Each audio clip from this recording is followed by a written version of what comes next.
Assalamualaikum warahmatullahi wabarakatuh. Waalaikumsalam warahmatullahi wabarakatuh. Kali ini podcast Marangi kedatangan tamu yang sangat spesial. Beliau adalah Yang Mulia Wakil Ketua Mahkamah Agung Bidang Yudisial, Bapak Dr. Haji Andi Samsan Nganro SHMH. Selamat datang Yang Mulia. Kami Pengadilan Negeri Purwakarta sangat-sangat berbahagia hari ini Yang Mulia berkenan untuk mengunjungi kami ya. Di PN Purwakarta semua teman-teman begitu antusias ya. Namun karena ini kita Yang Mulia sudah berkenan, tentu saja saya juga ingin meminta statement dari Yang Mulia. Tadi sudah keliling-keliling, Yang Mulia sebenarnya juga sudah banyak cerita. Apa kesan Yang Mulia mengenai Pengadilan Negeri Purwakarta ini? Terima kasih Pak Ketua, Pak Hasanuddin. Kesan saya merasakan bahwa ada suasana kenyamanan. Padahal kalau kita lihat dari segi gedung yang memang sepertinya bahwa ini gedung lama, masih terbatas ruangan, tapi bukan jadi halangan untuk mewujudkan suasana yang nyaman. Nyaman dalam arti kata, karena kita ini lembaga pelayanan, kita keadilan, yang melihat suasana. Pertama, kantornya bersih. Yang kedua, ruangan-ruangan itu ditata sedemikian rupa supaya bagaimana bisa mewujudkan kenyamanan bekerja, kemudian berfungsi sebagaimana mestinya. Kemudian kenyamanan juga bukan hanya bagi pencari keadilan yang berkunjung untuk keperluan, mungkin untuk sesuatu kasus. Yang kedua juga secara internal bahwa baik dari hakim maupun dari panitra, ruangan-ruangan kasub. Ternyata ya saya kunjungi bersih, kemudian dalam suasana bekerja kelihatannya ceria-ceria, melemparkan senyum. Berarti itu ada suasana yang nyaman ya. Nyaman, dalam bekerja. Ya. Yang ketiga yang saya terkesan juga, memang saya sering berkunjung di kantor-kantor yang memang begitu rawan ya, dalam arti kata bisa menimbulkan masalah, seperti misalnya adanya moto-moto ya, untuk hindari apa itu bagus sekali. Seperti saya sering berkunjung di kantor pajak, di kantor pelayanan publik. Ada hal-hal itu, jadi orang mulai ini berarti dengan melihat hal ini ya, berarti kita bisa terhindar dari hal-hal yang bisa menimbulkan masalah ya, yang bisa berimplikasi yang tidak kita kehendaki misalnya. Tetapi yang saya terkesan pernyataan-pernyataan itu tidak secara formil, artinya dia dihiasi, jadi seperti jadi indah ya, jadi pemandangan, jadi enak orang baca, tapi maknanya luar biasa ya. Memang ya ini tidak terlepas tentunya dari pengadilan. Saya melihat di sini ya bahwa ketua pengadilan didukung oleh komponen yang ada di bawah pengawasannya di sini ya, tentu jadi kelihatan nampak ada kekompakan itu yang saya baca. Karena suksesnya juga seorang ketua pengadilan tidak terlepas bagaimana cara mengelola, bagaimana hubungan dengan para komponen yang ada di lingkungan pengadilan itu sendiri. Karena dia manajer, rupanya bahwa ya ketua pengadilan, saya tidak menandakan di sini pada hari kerja, tetapi saya bisa membayangkan bahwa ketua pengadilan ini tidak tinggal diam ya. Jadi itu banyak tipe ya karena kita ini lahir dan dibesarkan di pengadilan, dan kita hadapi ketua pengadilan, ada ketua pengadilan di sejak datang itu di ruangannya terus saja gitu. Ya, nampaknya Pak Hasanuddin ini diberi amanah untuk memimpin sebagai ketua pengadilan negeri Purwakarta. Wah, ini apa namanya ya, bergaul dari ke bawah, ya, mendorong semangat ya, karena seorang pemimpin, seorang ketua pengadilan yang tidak harus hanya dia stay apa namanya juga, dia harus berada di tengah-tengah untuk mendorong bersama apa yang perlu kita kerjakan, apa yang perlu kita perbaiki. Nah tentu saya yakin bahwa pemikiran, bahwa tidak semata-mata pemikiran Pak Hasanuddin ini, mungkin ada cara-cara dari bawah. Nah, bagaimana pemimpin ini Pak? Ya, jadi mungkin begitu. Itu pesan saya, apa namanya, yang kita selalu saya lihat begitu terbatasnya ruangan, tetapi difungsikan sedemikian rupa.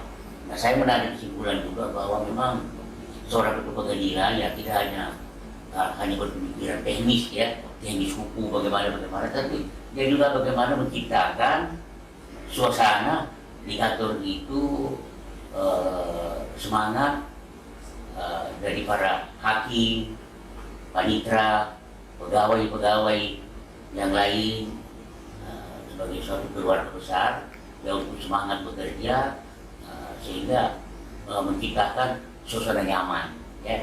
Nah, kita betah di kantor ya, coba bayangkan berapa lama kita datang jam berapa, pulang sore gitu ya. Nah, itulah yang saya bisa sementara Pak Ketua, kesan saya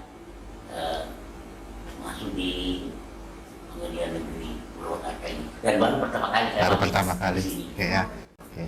Jadi kita sangat berbahagia ya.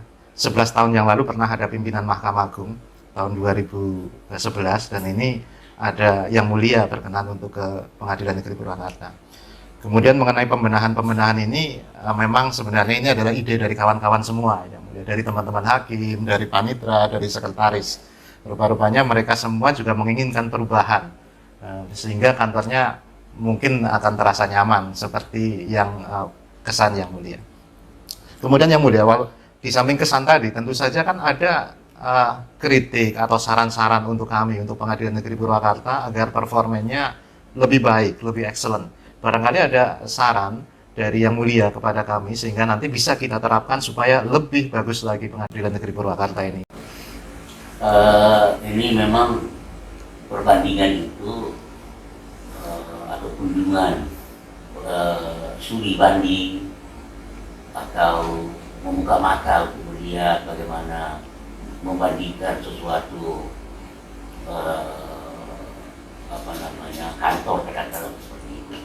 Saya pernah 2 kali 3 kali dalam rangka pembuatan perma mediasi.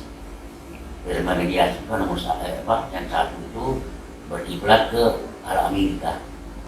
Kemudian tahun berapa itu ada ide untuk mengganti firman mediasi, mengganti yang kedua kalinya. Nah, itu berkiblat ke Jepang. Ada perbandingan, ada dari Australia, ada dari Cina, ada dari Jepang. Nah, saya beberapa teman-teman termasuk Ibu Dewi, Warta, Ibu Wakil Ketua Mahkamah Agung Ibu Mariana, Ibu Mariana. Nah, kita berkunjung ke pengadilan Jepang. Nah, sempat saya tanya, bagaimana pengadilan Jepang begitu dipercaya, dihormati oleh para pencari keadilan. Ya, kuncinya bagi kami itu memberikan pelayanan yang baik kepada masyarakat, menciptakan suasana bagaimana orang masuk di kantor kita dalam suasana nyaman. Dan terutama tatkala ya pada waktu itu ya masih apa namanya, masih berhadapan langsung, masih dilayani. Ya, waktu kami juga pulang dari sana, kami sempat sosialisasikan bahwa di Jepang salah satu upaya dia dihargai, dihormati oleh pencari keadilan itu karena diberi pelayanan yang baik. Nah, kesimpulannya di sana bahwa mereka itu menghargai, menghormati lembaga peradilan karena apa? Bahwa Anda memberi pelayanan kepada kami merasa dilayani dengan baik, maka kami menghargai Anda. Kami hargai pelayanan Anda, kami hargai lembaga Anda. Nah itu jadi kuncinya dapat dari kesimpulan di sini bahwa bagaimana menciptakan suasana yang baik seperti kita ini. Nah, terus terang, saya beberapa pengadilan saya kunjungi sejak saya menjadi hakim, menjadi pimpinan di pengadilan itu ya salutlah ya dengan suasana yang diciptakan walaupun terbatasnya seperti ini, tetapi dibuat sedemikian ada suasana kenyamanan meskipun terbatas ya, karena memang ya mau diapakan kalau memang modelnya seperti ini dan ruangannya seperti ini, tetapi itu kan menjadi halangan untuk membuat suasana kita. Nah saya kembali tadi kepada pengunjungan perbandingan kita di Jepang itu, ya, saya sering kalau ada pembinaan mengatakan bahwa untuk membangun kepercayaan, untuk membangun rasa simpati orang kepada kita, ya tentu kita akan suasana, kemudian dilayani dengan baik. Ya siapa sih? Kita ini manusiawi. Kalau kita melayani orang dengan baik, pasti dia hormat kepada kita. Oh ya, apa namanya itu ada timbal balik.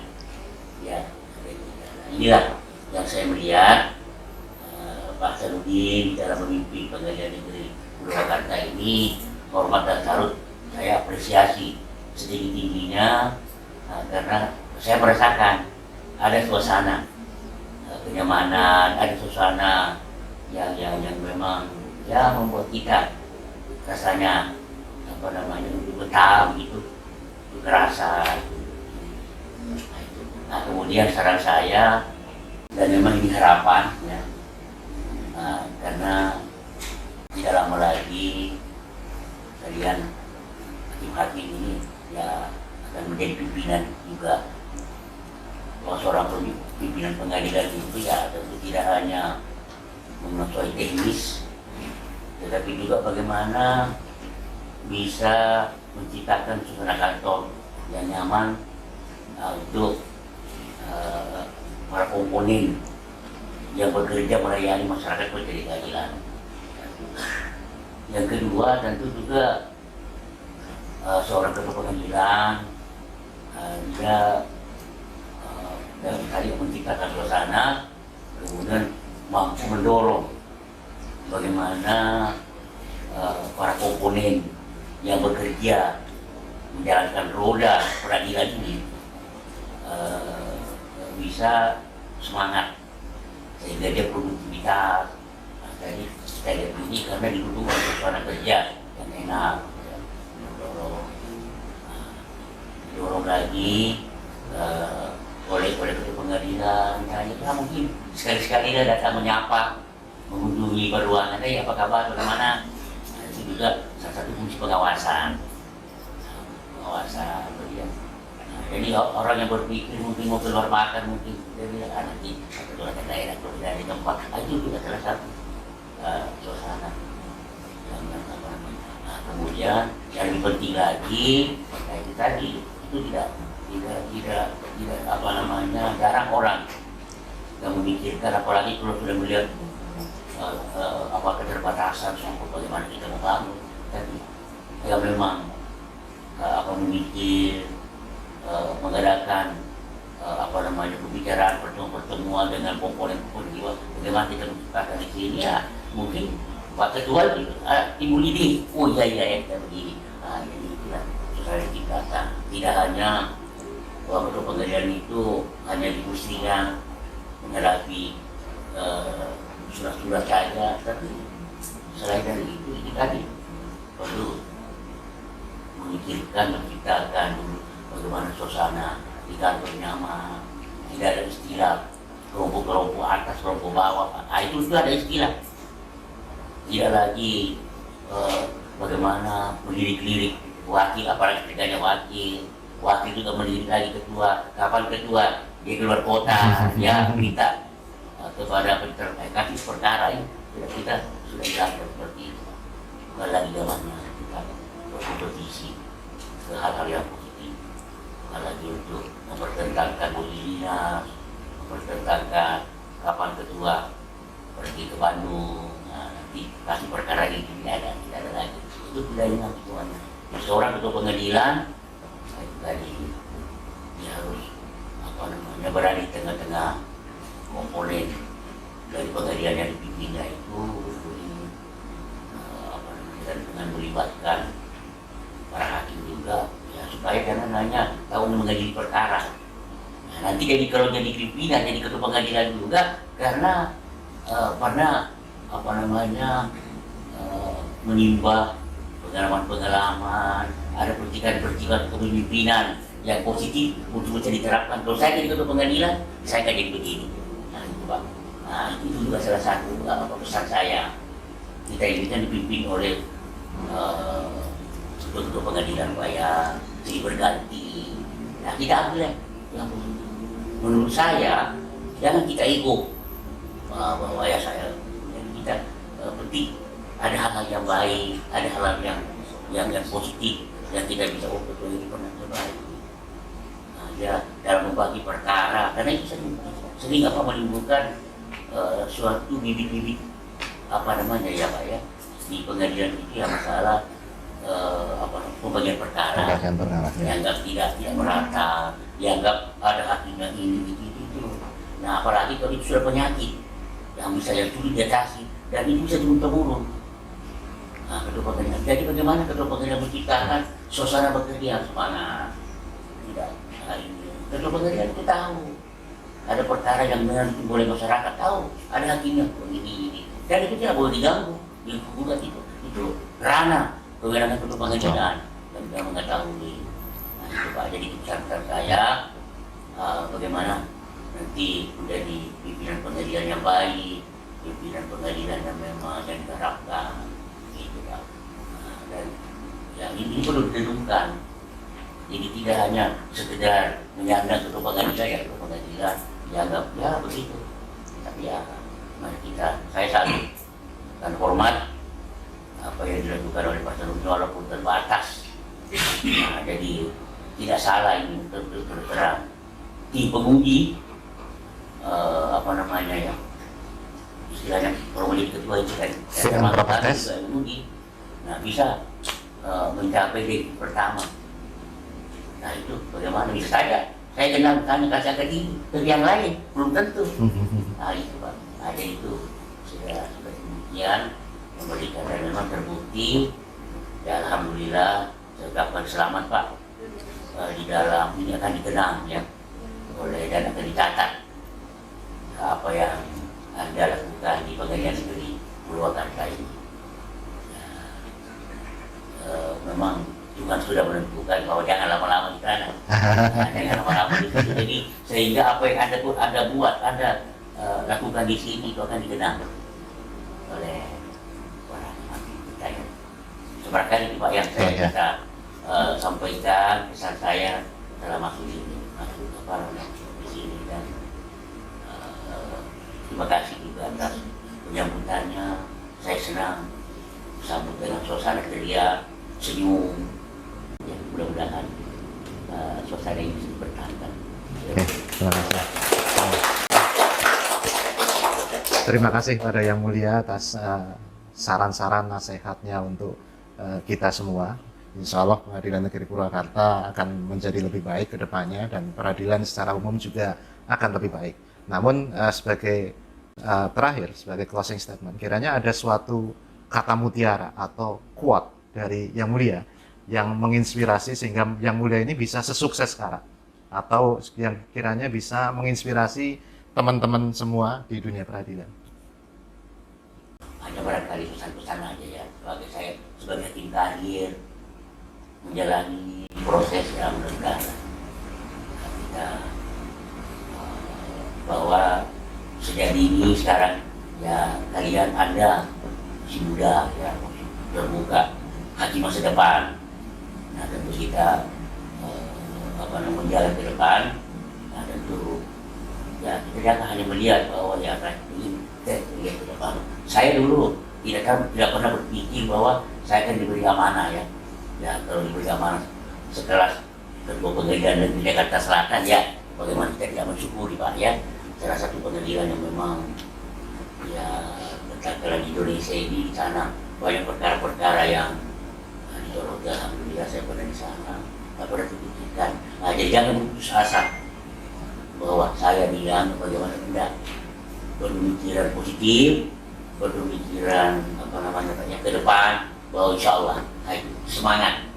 Nah, berarti dengan semangat begitu ya kita jaga diri, ya hati-hati, karena ini memang kerja kita ini bekerja dalam apa namanya rawan itu. Saya sudah sampaikan di pembinaan bahwa kita bagaikan di jalan apa namanya berjalan di jalan tol, ya kita harus hati-hati. Nah, jangan dilihat wah itu juga lagu, nah, kita beda nasib. Kita mungkin sedikit ada keleset bisa menimbulkan kecelakaan. Ada juga orang ini ya beda lah, makanya kita hati-hati ya. Nah, gitu. Jadi tadi bahwa masa depan kita masih terbuka peluang. Gitu. Nah, jadi dari sejak ini ya kita menjaga bagaimana kita di atas rel. Itu pesan yang pertama. Yang kedua di dalam mengadili perkara, ya banyak hakim mengadili perkara ya. Pertama-tama dulu ya tentu kita harus pahami dulu substansi dulu perkara, sebenarnya perkara ini perkara apa sih? Nah, supaya jangan memancing orang berperkara tapi turunan. Ini istilah. Karena apa? Ya kita salah mengambil suatu kesimpulan sehingga menjatuhkan putusan juga yang mungkin bukan akan memancing menimbulkan perkara baru, menimbulkan perkara ini sehingga orang bisa berperkara ya istilahnya itu turunan, artinya bahwa anak beranak itu perkara. Nah, karena apa? Kita sudah dari kita karena ada karena salah mengambil ini, nggak salah juga mengambil putusan kan begitu. Jadi pahami dulu perkaranya. Ini yang sering kan kita menimbulkan orang berperkara, menimbulkan sampai tidak perkara. Ini keadilan ini datang untuk kepada sang hakim. Saya bawa perkara, tolong selesaikan perkara saya. Nah, putusan itu artinya memberikan sesuatu penyelesaian, memutuskan bahwa inilah putusannya. Perkara itu dari teknik Pak. Nah, kan tidak mungkin Anda ini kan diberi amanah untuk menjadi kota besar di Jakarta, di mana kan tetapi perkara itu kita pertama itu tadi. Terus yang kedua bahwa jangan ada bahwa perkara besar perkara ini. Yang penting bahwa itu perkara yang kita punya kewajiban untuk menyelesaikan sekemampuan mungkin kita. Gimana itu? Nah, ini berdasarkan pengalaman sebagai hakim karier, jalannya dari bawah. Nah, insya Allah mudah-mudahan seperti Pak Sandi masih terbuka peluang masa depan baik, hakim masa depan. Ya, karena memang begitulah hukumnya kita besoknya bergeser untuk berbeda dalam suasana. Waktu saya dulu jadi hakim kita masih batuk kipas angin. Sekarang suasana kita tidak lagi berbeda. Masyarakat sekarang juga sudah ini. Nah, itu yang pesan-pesan saya. Dan yang terakhir ya bagaimana menjaga kekompakan. Karena dengan timbulnya kota-kota ini menciptakan susunan kerja yang tidak nyaman. Kantor itu seperti neraka, padahal kita banyak di kantor. Tapi kalau rasanya suasana nyaman, kita bekerja dengan semangat juga. Kalau sakit-sakit sedikit di rumah ada nih, saya ke kantor deh, ketawa-ketawa di kantor, ketemu teman-teman. Ada rasa ini Pak, coba. Ya. Tapi kalau sudah tidak nyaman, sakit-sakitnya mungkin masih bisa ya sudah tambah ini, tidak usah di kantor, malas. Nah, jadi kalau ini, inilah tidak terlepas daripada tanggung jawab ketua. Kalau pengadilan bagaimana menciptakan, jangan membuat orang berkotak-kotak. Kalau istilah dulu, ruangan atas dan ruangan bawah. Nah, ruangan bawah itu dipimpin oleh wakil ketua. Nah, di atas atas ketua. Dari biasanya yang ada di bawah itu wakil ketua itu menguasai, ketua disandra di atas. Nanti mau pulang baru turun Pak. Nah, ini pengalaman. Nah, saya tidak mau melihat seperti itu dalam persyaratan. Tapi di sini insya Allah tidak ada. Tidak, insya Allah tidak ada. Tidak ada. Gitu, Pak. Dan ketua itu memang macam-macam ada kepemimpinannya. Kepemimpinan. Tapi yang pasti bahwa kita, apapun pemimpinan itu pasti ada hal yang positif yang kita bisa. Barangkali itu Pak Ketua, Pak Tandin. Terima kasih. Terima kasih Yang Mulia. Sebelum ditutup, mungkin untuk pesan kepada warga peradilan adalah selalu jaga kekompakan, pertama. Kedua, selalu optimis menatap masa depan. Dan berikutnya adalah untuk hakim, ketika menyidangkan perkara atau mengadili perkara adalah untuk menyelesaikan masalah, sehingga jangan sampai putusannya itu menimbulkan masalah-masalah baru. Saya kira demikian, semoga bermanfaat. Assalamualaikum warahmatullahi wabarakatuh. Waalaikumsalam.